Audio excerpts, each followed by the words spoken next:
Hello. I've left you so many videos today. I am on my way home from Tai Chi. I went for the first time in a while. It was nice. I don't know. Part of me was like also kind of wishing I was just like on a bike ride instead, but like, I mean, I think I have like one or two more classes that I like prepaid for, and I like the like floor work and the meditative work. So I like some of it, but not all of it, right? You know, but especially like the meditative work, I was like super relaxed. And I think I was like starting to fall asleep. But so Alexa was there, the one that I went over to her house with the kiddos once to barbecue, and then she came over to my house one night when I didn't have the kids, and hung out. And she's just like this really sweet older woman, which is funny when I talked about that with like a mom figure. I didn't even think about that.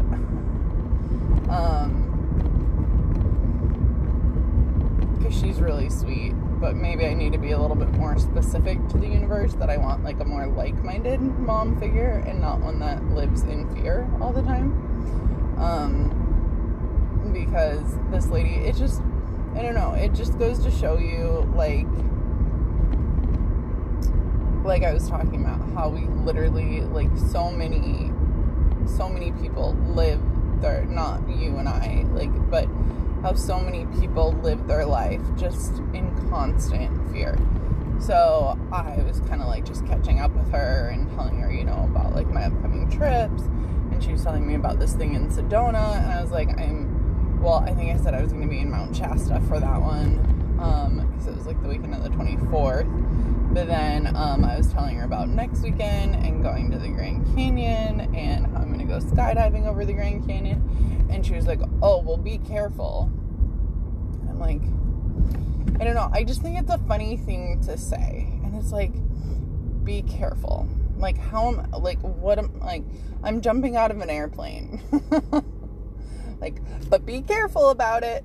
Like, I'm pretty sure that's in the hands of the other person, you know, to make sure everything's all set to go with the parachutes. Like, there's not really much I do other than, like, I'm along for the ride with them on my back, you know, like, be careful jumping out of an airplane. Like, I don't know. I just think it's really cute, I guess, that people say it, now that you kind of explain, like, why you said it, but at the same time, it's kind of like, I don't know, like, it's like, be careful jumping out of an airplane. Like, I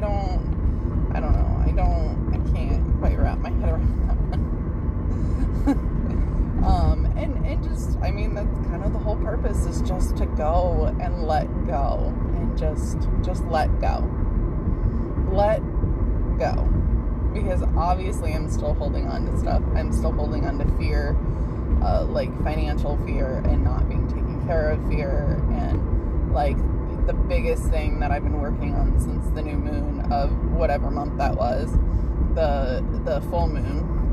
What was that, like in March or April? I really don't. Everything kind of ran together. I think it was probably in April. The full moon in April would make sense. Releasing the fear and just trusting that I am always safe. And, you know, eventually when it's my time, it's gonna be my time. And even then, I will be safe. Like, it's just, I'm safe no matter what. And, like, starting to leave the doors unlocked and starting to let go of some of that stuff. Like, so Carissa and Gustavo are going to Rio in December to go visit his mom. And she said she's going to go paragliding while she's there. She was, yeah, I may die, but blah, blah, blah, blah, blah. And I'm like, what are the chances that you're going to die paragliding versus, like, going outside and getting into a car accident and dying? Like, I feel like, you know, just there's, like, just, or, you know, just, like, the most random stuff, like cliff diving and hitting your head on a turtle. Like, that is just always going to be my favorite. Like, that dude was really, truly just living the shit out of his life. cliff diving, and he just hit his head on a turtle and died instantaneously. Like, it just, there was nothing that he could do about it. It just, but he lived, like, he was living his life and having fun fucking cliff diving. Like, that's, you know, my take on it, at least, right? So it's just like, live your life, have fun. And so then I told her I was going to Yosemite and Mount Shasta, and she goes, oh, well, be safe with all the crowds. There's that Delta virus going around. And I just kind of like looked at her and I was like, oh. And I'm like, I don't watch the news. I don't watch the news. We've talked about this. Like, I can't do it. I don't do it. The news is just such a fear-based mentality. It's almost like the news is made to keep us brainwashed and keep us living in fear and keep us from achieving our most amazing potentials that we have by still seeing these lean billboards all over the place. And I don't know what it is that I'm missing. I do think there's one more lien that is outstanding that I could call on. So maybe it's that one, but that one's for like $800 or something. But maybe I should call on that one. But I don't think I have any other ones outstanding. And again, I feel like everything's just gonna like come to me, and I'm not gonna have to work for it, right? But I do keep seeing these lien ones, and it's just like, I don't know what you're trying to tell me. But I think I told you, I think it's really funny with the husky. I don't think it was necessarily like third eye energy. Like, I think I still do get like vagina radar, which is like just physical attraction to somebody versus like an emotional connection. But with the husky, I literally think like spirit smacked me in the forehead to pay attention to the husky. I think because literally, like, I didn't really pay attention to the guy. It was like somebody like smacked me and was like, and what did I notice? The fact that he was like walking a husky to go pee. So yeah. But anyways, just back to Alexa, and then me seeing huskies, I think I told you, in the front yard of a house, just like loose off leash, and then one on the Nextdoor app, somebody like found a dog that was a husky, and then I saw somebody else walking a husky, and I'm like, okay, so now I'm seeing a lot of huskies. And I don't know what that one's about either. But now I'm just gonna sit back and wait and just be like, okay, when something comes around, it's all gonna click and it's all gonna make sense about why. So, yeah, just with Alexa, it's just kind of like, I kind of look at her and I'm like, now she's, you know, worried about whatever this Delta virus is. And I literally have no clue what she's talking about. Like, none at all. Like, I think she might have mentioned it one other time, and I think I was just like, huh? Like, did she mean the COVID? Or did she, you know, like, I think I just didn't, like, really be like, oh no, she said some other virus. And it's like, there's just, and especially now being as weird as I am, and just, I don't believe that anything external causes a sickness, but rather our fear about it, and we, like, manifest these symptoms. And I mean, external, I guess my tattoo and the implants are technically external factors causing sickness, but I think those are more because I don't love myself in its natural state. And I still don't know yet about the other tattoos. I don't know. I'm gonna start with the first one and then go from there, and if I feel called to remove the other two, I will, and if not, and then if I break out in psoriasis, then I'll be like, okay, so you do want me to remove all three. Okay. You know, like, or maybe the universe could let me know in another way by just, like, I probably am just, I think I need to remove all three. I think that's just what it is. So, I think it's just about loving myself in its natural state, and that everything in my life should bring me joy. Like, if I'm doing something and it's not bringing me joy in that moment, then I need to be doing something else. Like, I really think that's a huge, huge part of it. And I think the breast implants just got to the point where they no longer brought me the same joy of, damn, I look good. Like, good, because fuck, they served me really well for those 10.5 years. Like, I look so fucking good. But I think it was more like I was not respecting my true self, where it's like, okay, they can come out now. The tattoos can come out now. Like, they no longer serve you. Like, yeah, like you said, like, I enjoyed them at one time, and now I don't. And honestly, the ring kind of bothers me, because when I go around, it does look like I'm married, even though I'm not. So then I'm covering it up. So it's like, well, why cover it up? Why not just go get it removed? Like, plain and simple, right?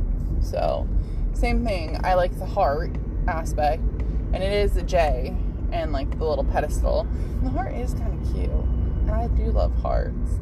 So I don't know, maybe I'll start with like this one and then the Minnie Mouse one, or I mean, I could always get her with the sunflower, but honestly now I don't even know if I want tattoos anymore. Like, I don't know. So that's the whole thing, right? If it's not bringing me absolute joy to have, then I probably just need to get rid of it, because that's part of what I'm learning. And it just, anyways, the whole living in fear thing, and it just, I don't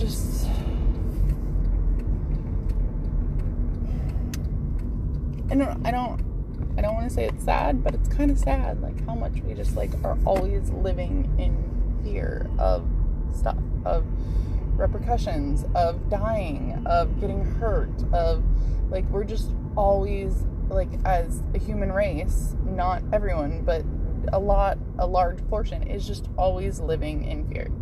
And that's not what life is about. Like, life is meant to be lived and have fun and enjoy it. And my God, the book, oh God, the light is just like, and it's from a street light, and it's just coming. I don't know if you could see it in the video. I wasn't looking at myself in the video.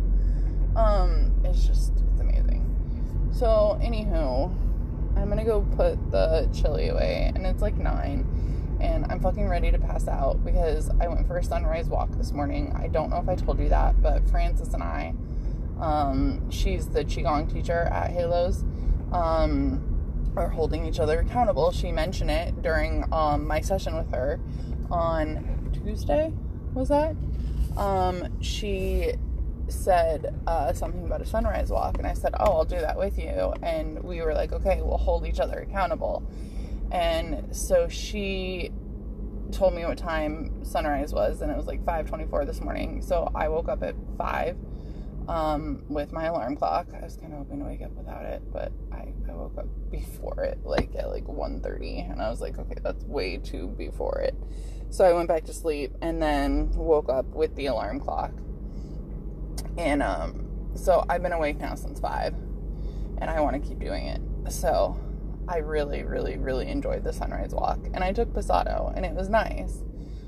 He still does get extremely hyper with other dogs, and I do wish he didn't do that. I love him to death. He gets so worked up around other dogs, and he just, like, has this high-pitched yelp, but then it's like, you know, that's kind of my thing where I need to, like, get over it, because it's also kind of cute, because it's also, like, he's still a puppy, even though he's 10 years old, but he still acts like a puppy around other dogs. So in reality, that's actually kind of cute, right? Like, and he's 10. I need to be appreciative of how much energy and vigor he still has at 10. But when he gets really excited and pulls towards other dogs, I'm like, oh my God, dude, like, ugh. But it's like an embarrassment thing, right? But like, why am I embarrassed? Like, people just think he's a puppy. And who cares if he is 10 and still that excited to see other dogs? Like, it's cute, right? Like, it's like seeing your best friend and being like, ee! That's basically what Posado does when he sees another dog, is he's like, ee! So, okay, now that I say that, that kind of puts, like, a whole new perspective on it. But I'm gonna go in and clean up the chili and get my ass to bed, because I'm tired. I love you.